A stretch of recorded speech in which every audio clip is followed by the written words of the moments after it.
C'est quoi ta définition de la réussite? Parce que je parle beaucoup de la réussite moi sur ma chaîne. Si tu as vu les 10 clés de la réussite. Alors, pour moi, ma définition de la réussite, c'est déjà un accomplissement personnel. C'est-à-dire, est-ce que dans ta vie, tu es content de ce que tu as fait? Et donc déjà, la première réussite, c'est de savoir, est-ce que ça me satisfait, est-ce que ça me fait du bien? Moi, je pense que la réussite ne se calcule pas en termes d'argent. Je suis contre ce que dit, entre guillemets, ces gays-là, t'as pas réussi ta vie si t'as une Rolex. Ouais. C'est faux. T'as réussi ta vie si t'es heureux de ta vie. D'accord. Peu importe que tu sois... Si t'arrives à faire marrer tes potes. Ouais, et les gens, tu vois, là, le but de Michel, c'était de faire marrer. Au début, c'était entre nous. Donc, si tu veux, chaque personne qui nous rejoint, chaque personne qu'on fait rire, pour moi, c'est une réussite. Mais on fait pas marrer tout le monde. Déjà, il faut se dire une chose, l'humour est tellement relatif. Et encore une fois, t'en as qui aiment le bleu, t'en as qui aiment le rouge dans la vie. Et ça, t'y peux rien. L'humour, il y en a qui vont voir des artistes qui, moi, me font pas rire. Et les mecs font des zéniths et des salles entières. Et je me dis, et je regarde, je dis, putain, c'est pas drôle, quoi. mais les gens rigolent. Donc, et il y en a qui vont dire que Michel, c'est pas drôle, tu vois. Mais c'est pas grave. C'est pas grave. Justement, faut pas se foutre de pression parce qu'on ne peut pas plaire à tout le monde. Ça, c'est un adage qui est clair et net. On ne peut pas plaire à tout le monde. Il faut accepter ça quand on fait ça. Quand on accepte de s'exposer, il faut accepter que tout le monde ne nous aime pas.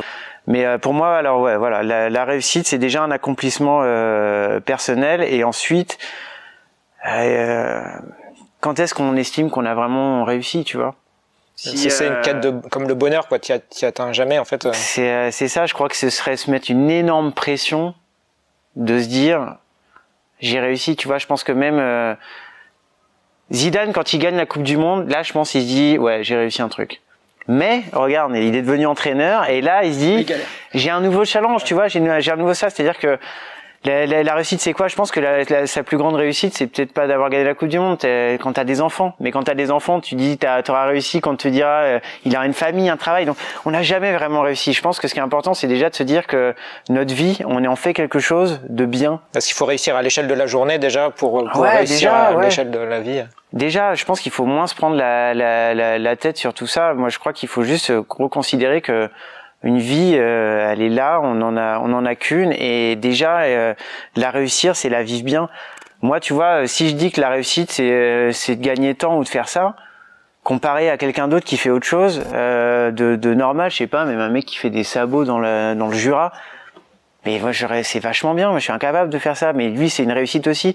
Tu vois, je pense que si on contrôle la réussite et qu'on la met trop sur un piédestal, c'est le meilleur moyen de créer un gouffre entre les gens. Parce que, en fait, faut respecter tout ce que fait tout le monde, tu vois. Si vous êtes toujours là, c'est peut-être parce que vous voulez améliorer votre quotidien, vos projets ou votre entreprise en vous inspirant des réussites des autres. Si c'est le cas, vous trouverez en description des outils pour y parvenir, notamment des formations et une clé exclusive. Mais surtout, restez déterminés à réussir. Salut!